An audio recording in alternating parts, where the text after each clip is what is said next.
그래서 오늘 이제 말씀 본문으로 넘어가겠습니다. 오늘 본문 우리가 다 읽지는 않았지만 마지막 39절에 가서 보면 이런 말씀이 기록되어져 있어요. 자, 갈멜산에서 벌어진 그 엘리야와 그 아합 그 바알 신과의 그 대결전이 이제 끝을 맺게 됩니다. 끝을 어떻게 맺습니까? 하늘에서 불이 내려와 가지고 엘리야의 제단을 다 불사름으로 엘리야가 승리를 하게 되죠. 그리고는 바알 선지자 400명, 450명, 아세라 선지자 400명, 이렇게 모두 850명을 기손 시내가에서 다 칼로 쳐 죽이는, 그리고 이스라엘 백성들이 회개하고 하나님 앞으로 돌아오는 이런 장면, 그렇게 결론을 짓는데, 그리고 나서 지금 이스라엘 백성들이 회개하고 하나님 앞에 돌아와서 뭐라고 외치는가 하면 바로 그분 여호와가 하나님이시로다, 이렇게 외치는 거예요. 두 번 외칩니다. 그래서 저는 그 말씀을 중심으로 여호와는 참 하나님이시로다, 이런 말씀으로 제목으로 말씀을 전해드리려고 합니다. 엘리야가 아방을 찾아가서 이제 하나님의 심판 메시지를 전하죠. 회개하고 하나님 앞에 돌아올 때까지는 하늘에서 비가 내리지 않을 것이요, 그렇게 그 심판을 예고했는데, 선언했는데, 그로부터 세월이 빨라 한 3년, 한 5, 6개월 정도 지난 것 같습니다. 자, 오랜 가뭄, 여러분 생각해 보시길 바랍니다. 3년이 넘게 비가 오지 않으니까 기근이 심해가지고 꽃과 식물은 물론이고 짐승도 다 죽어나가고 사람들도 여기저기 죽어나가는 사람들이 속출하고 있습니다. 그런데 오늘 본문에 와서 보면 엘리야가 아방을 찾아가서 이제 드디어 만나서 단판을 짓는 그런 모습이 오늘 본문 이후에 계속해서 기록이 되어져 있습니다. 자, 엘리야가 아방을 만났을 때 아방이 제일 먼저 엘리야에게 이스라엘 백성들이 당하고 있는 그 고통의 책임을 엘리야에게 떠넘기는 그런 장면이 나옵니다. 오늘 본문 17절을 보시면 이스라엘을 괴롭게 한 자여, 누가 하는 이야기입니까? 아합이 엘리야에게 하는 이야기입니다. 무슨 말인가 하면 지난 3년 6개월 가까이 비가 오지 않아서 이스라엘 백성들이 굶어 죽어가는 사람들이 속출하고 살아있는 자도 지금 많은 고통 중에 거하고 있는데 이 고통의 책임이 바로 엘리야 너에게 있다, 그런 이야기입니다. 그때 엘리야가 그 아합 왕의 말을 맞받아치게 되죠. 이스라엘 백성들이 고통당하는 것은 나 때문이 아니고 바로 아합 왕 당신 때문이지 않소, 이렇게 맞받아칩니다. 여러분, 자, 그리고는 엘리야가 아합 왕에게 한 가지 제시를 합니다. 그러면 지금부터 여호와가 참 하나님이신지 바알이 참 하나님인지 이거 한번 기도의 대결을 벌여봅시다, 이런 제안을 해요.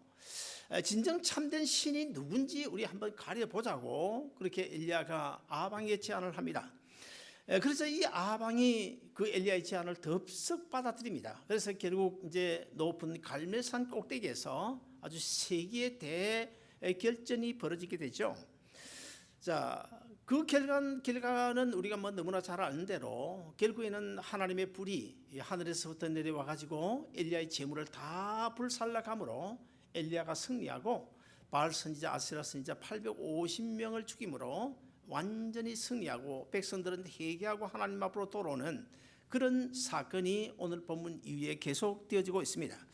자, 그러면 이런 본문의 사건이 오늘 우리에게 주시는 교훈이 무엇일까? 그저 어떤 기적을 우리에게 보여주시는 것일까? 결코 그렇지 않고 너무나 중요한 두 가지 교훈이 있는데, 첫째 하나는 신앙의 길에는 중간지대가 없다는 사실을 오늘 본문을 통하여 우리에게 보여주고 있습니다.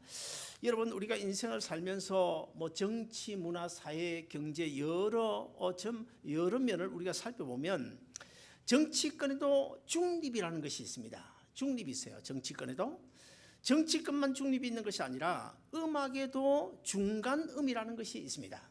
그리고 색깔의 세계도요. 사실 흰색과 검은색은 완전히 180도 다른 색깔 아닙니까? 그런데 흰색과 검은색 사이에도 회색이라고 하는 중간색이 있습니다. 그러나 분명히 우리가 알아야 될 사실은 하나님을 믿고 살아가는 이 신앙에 있어서는 결코 중간 지대가 있을 수 없다는 사실, 이것을 우리가 분명히 알고 살아야 됩니다. 우리는 하나님 앞에서 순종이냐 불순종이냐, 선악과의 길을 걸어가고 있냐 아니면 생명과의 길을 걷고 있냐, 지옥을 지금 걸어가고 있냐 천국을 걸어가고 있냐, 불순종이냐 순종이냐, 믿음이냐 불신앙이냐, 반드시 이쪽 아니면 저쪽 회색지대는 결코 있을 수 없다는 사실을 우리가 분명히 알고 살아가야 될 것입니다. 우리 다 같이 여호수아서 14장 15절을 같이 한번 읽어보겠는데요. 여기에 보면 여호수아가 이스라엘 백성들에게 양당간 선택을 요구하고 있습니다. 다 같이 읽습니다. 시작. 너희 조상들이 요단강 저편에서 섬기던 여호와 하나님을 섬기든지 아니면 요단강 이쪽 가나안의 아모리 족속이 섬기는 이방신을 섬기든지 양단간 선결자를 택하라. 나와 내 집은 오직 여호와만 섬기겠노라. 자, 여호수아서 24장 15절과 비슷한 말씀이 오늘 본문 18장 20절도 기록되어 있는데요. 너희가 어느 때까지 여호와와 바알신 사이에서 머뭇하려느냐. 여호와가 하나님이면 그를 따르고 바알이 만일 하나님이면 그 바알을 따르라. 이런 식으로 엘리야가 단호하게 결단을 요구하고 있습니다. 어떤 이제 통계에 의하면 지금 최근에 있은 건 아니고 한 6, 7년 된 것 같은데요. 그 통계에 의하면 LA에 한인이 얼마나 사는지 정확하게 알 수 없다. 한 100만에서 120만 명 정도 사는데, 그런 그 한인들 가운데서 약 한 67, 8%가 교회 나간다. 그런 조사가 나왔습니다. 그런데 한 가지 중요한 사실은 67, 8%가 교회를 나가는데, 그러나 매주일 교회에 출석하는 사람은 약 한 40% 정도밖에 되지 않는다고 합니다. 그러면 68% 마이너스 40%를 하면 한 27, 8%가 되는데, 이 27, 8%는 이것도 아니고 저것도 아니고 교회를 나가다가 나가지 않다가 그냥 제멋대로 살아가는, 어떤 면에서 보면 신앙의 회색 지대에 있는 그런 사람들이라고 볼 수 있겠습니다. 우리 교회 전 노방전도팀이 매주 토요일 마켓에서도 노방전도를 나갑니다만은 아마 우리 전도팀들은 다 경험했을 거예요. 이렇게 전도를 하다 보면 거의 대부분이 나 교회 나가요 그렇게 대답을 하지 않습니까? 정말 교회를 나가는지 안 나가는지 그건 자세히 알 수는 없어요. 아무튼 나는 교회 나갑니다. 그런데 사실은 교회 나가지 않으면서도 교회 나간다고 이렇게 말하는 사람들이 상당히 많습니다. 그리고 또 한 가지 중요한 사실은 이 교회에 나간다고 말하는 그것이 신앙이냐? 결코 신앙은 아니라는 것입니다. 문제는 우리가 하나님 앞에서 생명과의 길을 걷고 있느냐 아니면 선악과의 길을 걷고 있느냐, 하나님 앞에서 순종하며 살아가고 있느냐 불순종하며 살아가고 있느냐, 죄의 길에 살아가고 있느냐 선한 길로 걸어가고 있느냐, 이것은 굉장히 중요하다는 것입니다. 그래서 우리가 언제나 내가 지금 천국 길을 걸어가고 있는 것인지 아니면 지옥 가는 길로 성큼성큼 걸어가고 있는 것은 아닌지를 우리는 한번 날마다 순간마다 점검해 봐야 된다는 것입니다. 지금도 우리 주님은 우리를 향하여 네가 과연 믿음의 현주소가 어딘지를 우리에게 질문하고 계신다는 사실을 우리가 알아야 됩니다. 우리 주님은 우리 귀에 들리지 않을지는 몰라도 매일매일 순간순간마다 이 집 사야 김건사야 내 신앙의 주소가 어딘지를 한번 밝혀봐라. 내 신앙의 주소가 십자가 박히냐 십자가 아니냐 한번 밝혀봐라. 내 스스로 당당하게 한번 밝혀봐라. 이렇게 주님께서 우리에게 우리의 신앙의 현주소가 어딘지를 요구하고 계시는데, 그렇다면 우리 또한 시간마다 순간마다 예배 드릴 때마다 정말 내 신앙의 현주소, 내 믿음의 현주소 어딘지를 우리가 한번 좀 점검해 봐야 될 것입니다. 여러분, 이스라엘 땅에 왜 3년 6개월이 되기까지 비가 오지 않았습니까? 왜 백성들이 기근으로 속속 지금 죽어가고 있는 것입니까? 오늘 본문 18절에 보시면 그 이유가 나오는데요, 이렇게 기록하고 있습니다. 이는 여호와의 명령을 버렸고 당신이 바알을 따랐습니다. 이 간단한 한마디 한 구절 속에서 두 가지 중요한 교훈인데, 첫째 하나는 여호와의 명령을 버렸기 때문에 3년 6개월 동안 비가 오지 않았고 기근에 시달려야 했고 속속 굶어서 죽어갈 수밖에 없는 하나님의 저주와 하나님의 징계를 받을 수밖에 없었다는 것입니다.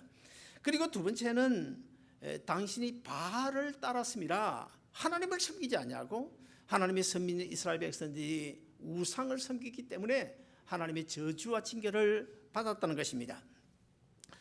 제일 먼저 여호와의 명령을 저버렸기 때문에 이스라엘 백성들이 하나님의 저주를 받게 된 것입니다. 여러분 신명기서 28장에 보면 28장 1절부터 68절까지 아주 깁니다. 그런데 28장 전체를 우리가 자세히 한번 읽어보면 제일 먼저 뭐라고 나오는가 하면 너희가 하나님의 말씀, 하나님의 명령에 순종하면 이렇게 나와요.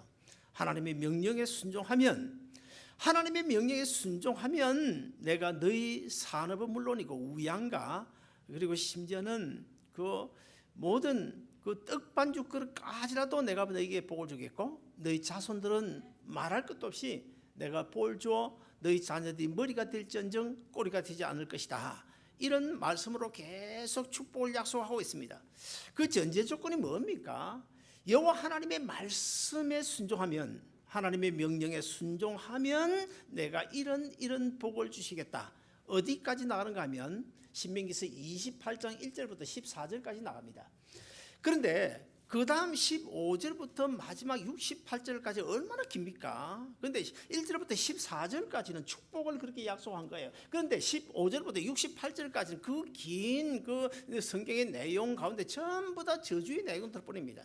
하나님의 명령을 순종하지 않으면, 하나님의 말씀을 지키지 않으면 이런 저주를 하겠다. 끊임없이 저주의 내용들이 거기에 기록이 되어져 있어요. 사랑하는 여러분, 우리가 하나님의 명령에 불순종하고 하나님의 말씀에 순종하지 않으면 하나님께서 징계하신다는 사실 꼭 우리가 신명기서 28장을 통하여 그리고 오늘 본문을 통하여 우리가 꼭 기억해야 될 것입니다. 그 다음에 이스라엘 백성들은 이 우상을 숭배한 것 때문에 바알 신과 아시라 신을 숭배했기 때문에 하나님의 저주를 받을 수밖에 없었습니다. 여러분 출애굽기 20장이 어떤 내용입니까? 바로 십계명이 기록된 내용 아닙니까? 그 출애굽기 20장 4절 이하에 보시면 하나님께서 이렇게 말씀하십니다. 너희가 여호와 하나님을 섬기지 아니하고 우상을 숭배하면 우상 숭배해서는 안 된다. 그리고 그 어떤 우상의 형상도 만들어서는 안 된다고 분명히 거기서 못을 받고 있습니다. 자, 여러분 출애굽기 20장 4절 이하에 보시면 우상을 섬기지 말라. 우상과 비슷한 어떤 모양이라도 깎아서 세우지 말라. 그래 놓고 그 결론을 어떻게 하시는가 하면 너희가 그렇게 우상 숭배에 빠지게 되면 나 여호와 하나님께서 너희에 대하여 질투하실 것이다. 이런 말씀으로 결론을 맺고 있습니다. 여러분 옛말에 이런 말이 있지 않습니까? 여자가 한을 품으면 뭐 5, 6월에도 서리가 오지 않는다. 뭐 그런 서리가 온다? 서리가 온다죠. 서리가 온다. 그런 그 옛말이 있는데 사실 이 여자가요 한을 품으면 참 그 무섭습니다. 여자가 또 여자 질투가 얼마나 심한지 알아요. 여러분 뭐 TV 드라마에서 이미 뭐 여러 번 보셨을 텐데 여자가 질투에 하신에 사로잡히게 되면요 사람 죽이는 거 겁 안 내요. 그만큼 무섭습니다. 그래서 보통 여자를 가리켜서 독종이라 그런 게 이야기하는 경우 많잖아요. 우리 교회 여자들 빼놓고 아마 그렇다 그 말입니다. 자 그렇다면 하물며 하나님께서 질투하신다.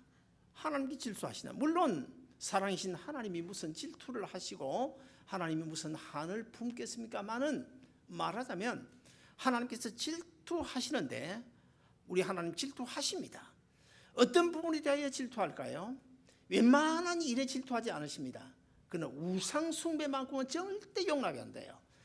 나 외에 다른 신을 섬기면 그때는 우리 하나님 질투하시는데 그 질투의 결과가 어떻게 나타나는지 아십니까? 바로 징계와 저주로 나타난다는 사실을 성경이 분명히 말씀하고 있습니다. 아합과 이스라엘이 하나님의 말씀에 불순종했습니다. 자, 십계명을 통해서 이 그만은 그 우상인 바알신을 숭배했어요. 그래서 하나님은 저주하셨고 그 저주의 결과로 3년 6개월 동안 비가 오지 않았고 많은 사람들이 굶어 죽을 수밖에 없었던 것입니다. 여러분, 우리가 매주일 출석하는 거 그건 참 귀한 일이죠. 사실 1년 52주 한 주도 안 빠지고 매주일 출석한다. 정말 귀합니다. 그것은 정말 하나님 기뻐하실 거예요. 그러나 우리가 매주일 교회에 출석한다고 해서 두 발을 다 교회 주님 앞에 두고 있다는 것은 아니라는 사실도 우리가 기억할 필요가 있습니다. 여러분, 육신의 한 발 두 발이 문제가 아니고 우리 마음 중심의 한 발 두 발이 중요하다는 사실을 우리가 꼭 기억해야 됩니다. 그래서 우리가 주님 앞에 나와 예배드릴 때는, 교회 올 때는 육신의 한 발만 들여놓는 것이 아니라 정말 내 마음 중심의 한 발 두 발을 온전히 주님 앞에 들여놓는 이런 신앙의 삶이 되시기를 주의 이름으로 축원드립니다. 여러분, 근데 우리가 어쩌다 보면 물질을 주님보다 더 사랑하는 경우가 있잖아요. 이건 뭐 사실 여러분도 회피하지 못할 것입니다. 우리가 때로는 주님보다 물질을 더 사랑하는 경우가 많아요. 좋은 집보다 오히려 주님을 더 사랑하지 않는 경우도 많을 것입니다. 우리 하나님보다 자기 자녀를 더 사랑하는 경우 분명히 많지 않겠습니까? 우리 교회 젊은이들도 어떤 면에서는 그런 경우가 있을지도 몰라요. 난 없기를 바라고 없을 것이라고 믿지만 그럴 수도 있을 것입니다. 하나님보다 내 자녀를 더 사랑하는 이것도 성경이 말씀하는 우상 숭배라는 사실을 우리가 꼭 기억해야 됩니다. 사랑하는 여러분 간혹 여러분 가운데 예배 시간이 지루하다 이렇게 말하는 분들이 있습니다. 설교 시간이 좀 너무 길다 이렇게 말하는 분도 있습니다. 여러분, 왜 설교 시간이 깁니까? 왜 예배 시간이 지루합니까? 왜 은혜를 받지 못합니까? 여러분 가운데 혹시 주일날 교회에 오는 것이 부담스럽지는 않습니까? 그렇다고 뭐 교회 안 오자고 하니까 혹시 하나님께서 벌 주시지 않을까? 그래서 어쩔 수 없이 교회에 나오는 것은 아닙니까? 그런 사람에게 우리가 가진 성경은요, 뭐라고 말씀하시는가 하면 요한계시록 3장 15절 6절은 이렇게 경고하시는데 바로 우리 주님의 경고인데 우리 한번 같이 읽어보시겠습니다. 시작. 내가 내 행위를 아노니 내가 차지도 아니하고 뜨겁지도 아니하도다. 내가 차든지 뜨겁든지 하기를 원하노라. 내가 이같이 미지근하여 뜨겁지도 아니하고 차지도 아니하니 내 입에서 너를 토하여 내치리라. 자, 신앙에는 회색지대가 없다고 그랬습니다. 중간지대가 없다고 그랬습니다. 그러므로 우리가 하나님을 저버리고 다른 우상을 섬기거나 하나님 중심으로 살지 않으면 결국 우리 주님께서 뭐라고 결론 내십니까? 마지막 내 입에서 너를 토하여 내치리라. 너무나 무서운 말씀 아닙니까? 우리는 이런 말씀에 우리는 귀를 기울이고 살아가야 되는 것입니다. 자, 그러면 마지막 두 번째로 우리가 한 가지 더 교훈을 받을 수 있는 것은 무너진 제단이 수축되어져야 할 것을, 자, 지금식으로 이야기하면 예배가 회복되어져야 될 것을 오늘 본문의 사건을 통하여 우리에게 교훈해 주고 있습니다. 드디어 세계 결판이 지금 벌어지고 있어요. 갈멜산 꼭대기에 바알 선지자, 아세라 선지자 850명이 모였습니다. 그리고 하나님을 섬기는 선지자는 사실 물론 숨어서 지금 한 7,000명 정도 남아 있지만, 그러나 갈멜산 꼭대기에 지금 대결장에 나와 있는 사람은 엘리야 선지자 한 사람뿐입니다. 자, 여러분, 850대 1의 대결이 지금 벌어지고 있는 이 상황을 우리가 한번 생각해 보시면 거기에 지금 누가 있습니까? 아방이 와 있고 아방의 신하들이 와 있고 그 다음에 많은 이스라엘 백성들이 과연 이 대결이 어떻게 시작되어져서 어떻게 결론이 나나 그것을 보기 위하여 수없이 많은 이스라엘 백성들이 거기에 모였습니다. 그래서 숨을 죽이면서 지금 지켜보고 있습니다. 나무로 달을 쌌습니다. 송아지 2마리를 가져와서 먼저 송아지 1마리를 가지고 바알신을 섬기는 그 선지자들 850명이 이제 각을 떠서 그 제물을 단 위에 올려놓습니다. 올려놓고 자기들 나름대로 바알신을 부르짖고 아시라신을 막 부르짖습니다. 자기들의 보통 그 규율대로 마지막에는요 아주 어떻게 가지 합니까? 칼로 자기들의 몸을 상하면서 피를 흘리면서까지 바알신이여 바알신이여 불을 내려서 이 제물을 불살라 주옵소서 하고 기도를 합니다. 하루 종일 그래도 바알신은 응답이 없었습니다. 결국 이제 저녁 소재들 저녁에 어떻게 합니까? 이제는 엘리야가 나서서 하나님 앞에 제단을 쌓고 제물을 올려놓고 하나님 앞에 간절히 기도합니다. 기도했더니 어떻게 됐습니까? 하늘에서 불이 내려와 가지고 그 제물을 완전히 불살라 버리는, 그래서 엘리야가 완전히 승리하는 그런 결과가 오늘 본문에 나와 있는데, 이 대결이 지금 무엇입니까? 이 대결의 본론은, 핵심은 누가 참 하나님이냐는 거예요. 누가 참 신이냐는 거예요.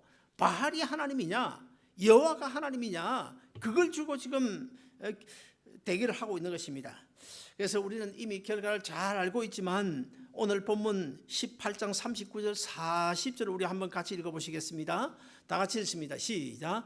모든 백성이 보고 엎드려 말하되 여호와 그는 하나님이시로다, 여호와 그는 하나님이시로다 하니, 엘리야가 그들에게 이르되 바알의 선지자를 잡되 그들 중 하나라도 도망하지 못하게 하라 하매 곧 잡은지라.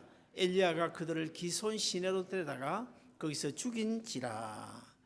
여러분, 이런 본문의 사건이 우리에게 가르쳐주고자 하는 교훈이 무엇일까요? 그저 엘리야와 바알 선지자들이 기도의 대결을 벌였다, 그 사실을 우리에게 알려주는 것입니까?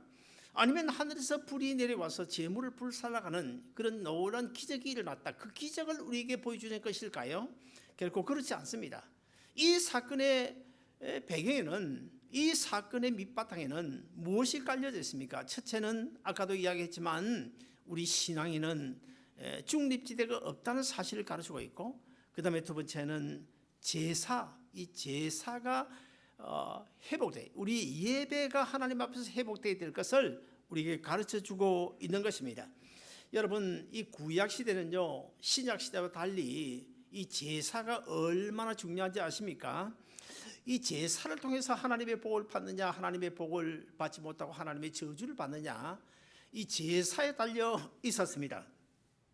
그래서 제가 지난주일 잠시 말씀드린 대로 요즘에 우리가 하나님 앞에 예배를 드리는데 이 예배는 구약시대 제사 아닙니까? 사실 제사의 참된 의미가 무엇이냐?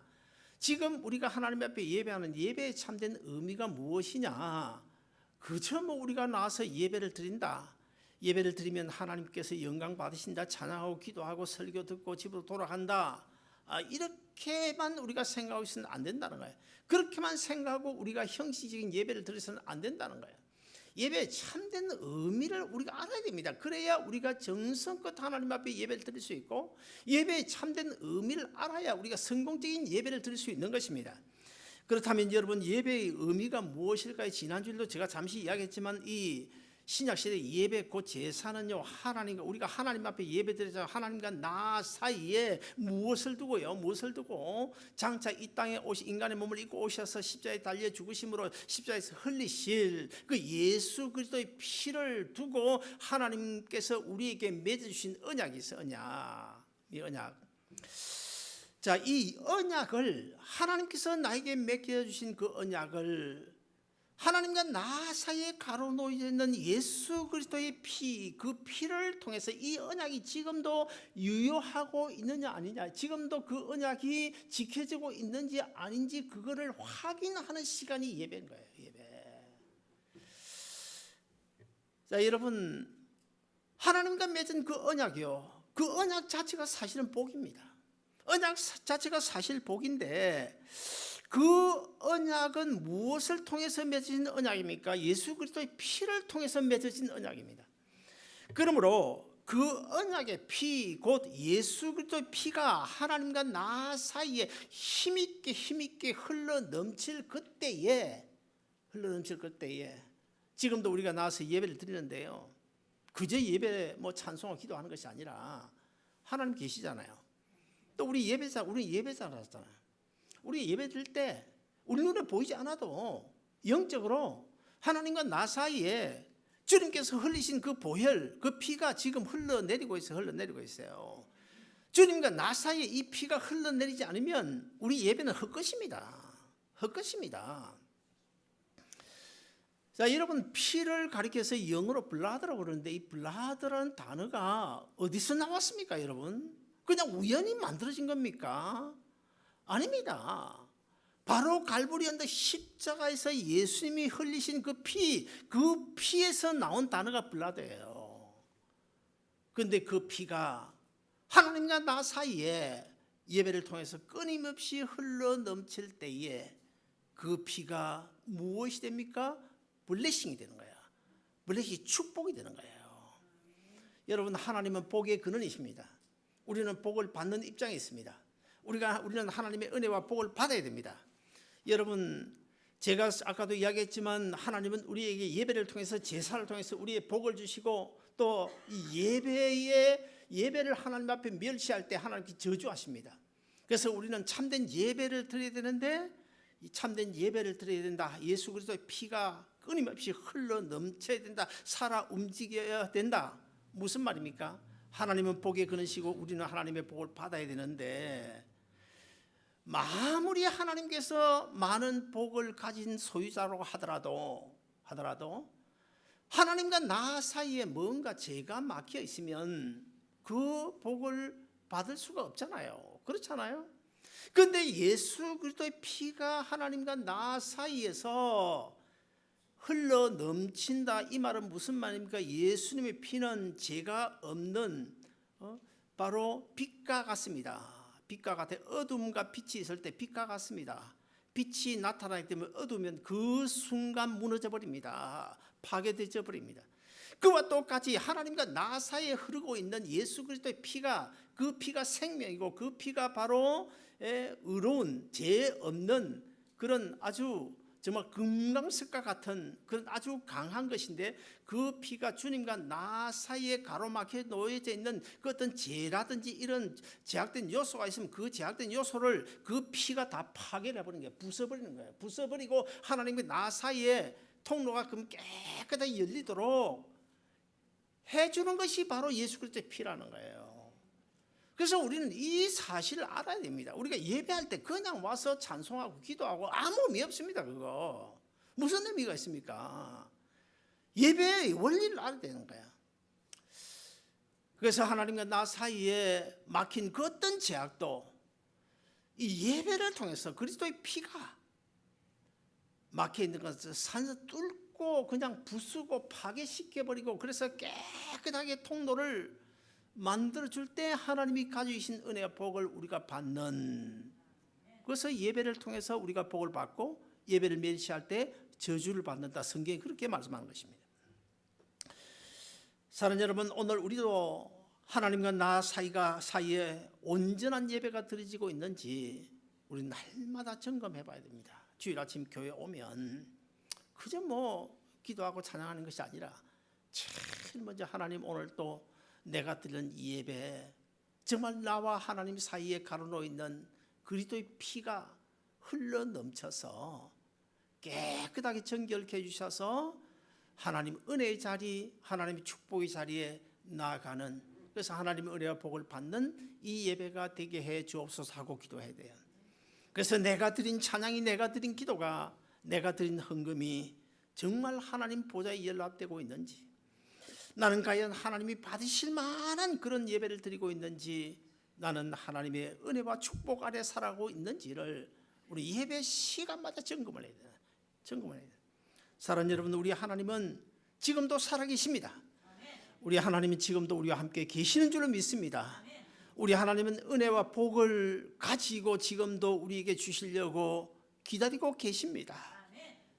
우리가 정말 주님 앞에서 겸손히 무릎 꿇고 하나님과 나 사이에 그리스도의 피가 정말 힘있게 흘러넘쳐 하나님 나 사이에 가로막힌 모든 것을 뚫어버리고 하나님 은혜와 복을 받을 수 있는 그런 예배자들, 그래서 우리 예배가 회복되고 제단이 수축되고, 그래서 하나님의 은혜와 사랑 속에 여러분의 남은 여생이 아름답게 펼쳐져 가시기를 주의 이름으로 축원드립니다. 기도하겠습니다.